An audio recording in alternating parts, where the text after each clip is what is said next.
Today was really tough. I worked out indoors without shoes. It definitely feels better on the carpet, so I think I need better shoes. I said this last time also, but this time I really want to go out and buy some better shoes so I can work out correctly in the garage. Second thing is, last week I lifted 10 pounds, this week I went to 20 pounds. The pyramid sequence where you have one row, one push-up, one shoulder press, and then it becomes 2, 2 and 2, 3, 3 and 3, and so on and so forth.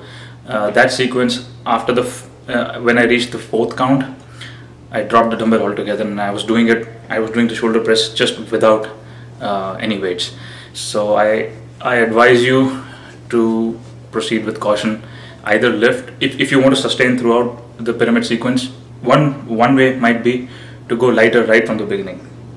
But if you want to see how you perform and you want to really push yourself, you can go heavy, but don't hesitate to drop the dumbbells once you run out of gas, because it's almost better to keep going than to stop. So even the push-ups at the end, I think I was on my knees. So I think from what I've learned with Body Beast is, instead of stopping, drop your weights altogether, but just keep moving forward. Continue to push yourself. I think this week I really pushed myself, and there's a lot of work to be done. This workout gets harder. Now, last week, because it was the first week, so I limited myself to just 10 pounds. This week, I wanted to go up to 20 pounds. And I kept 15 with me just in case I had to drop. And frankly speaking, I had to drop. But I decided not to go below 15 because I really wanted to push myself. And this is an extremely challenging upper body workout. What I have realized is, with the ASYLUM Volume 2, it's not exactly like ASYLUM Volume 1 where you start feeling it's hard on day 1. This, in fact, starts picking up as your form gets better, as you start lifting more, and as you start to understand the moves better when you're not stopping as much to understand what's going on. Because in last week's one of the videos I said, I was trying to figure out the moves. Once you know the moves, you're in it and you're giving it all. Your speed is better, your reps are better, your moves are better, your form's better, and the weights are relatively higher. So you start to feel the burnout more. And it's one more thing. The moment you stop thinking about the workout, chances are you will lose your coordination. Which is why 1 hour, it doesn't even feel like an hour, because your mind is constantly thinking. It's not like you're sitting and watching TV and doing dumbbell presses and you feel 15 minutes is like an hour workout. But this is exactly the other way around. An hour feels like 10 minutes because you're constantly thinking about workouts. You're constantly thinking about mind-body coordination. The chest presses with the leg raises requires mind-body coordination. Keep your mind in it.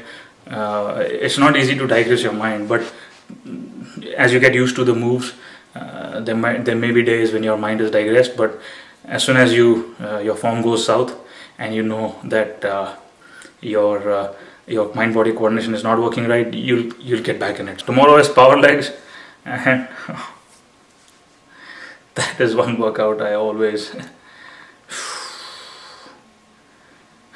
power legs. Oh man.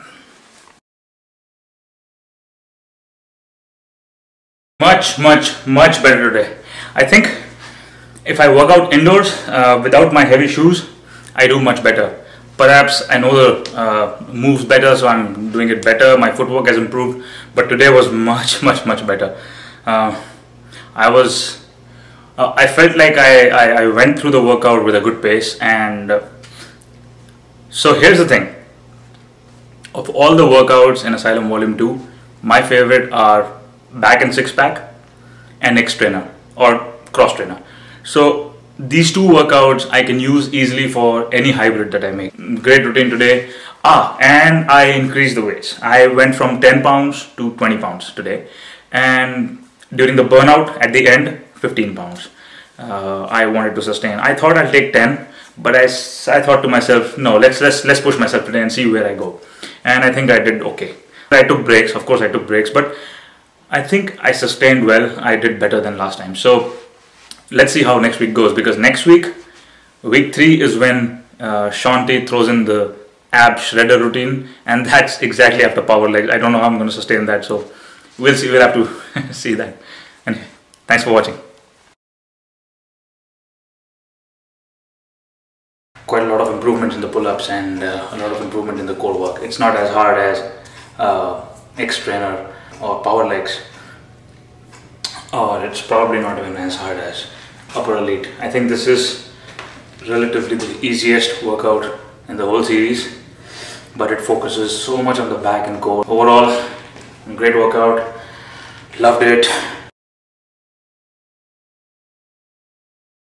This week definitely has been really hard, and I'm expecting next week to be harder, and that week after to go all out. This workout only gets harder, and the fit test, oh my god, it's just so hard to even remember the moves. I think I got 7, and of course some of the moves were wrong, or not exactly wrong, but I would say out of sync. So the move that's supposed to be done later is done earlier, and I've swapped the moves. So 7 on the fit test.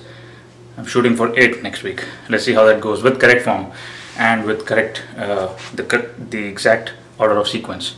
So let's see how that goes.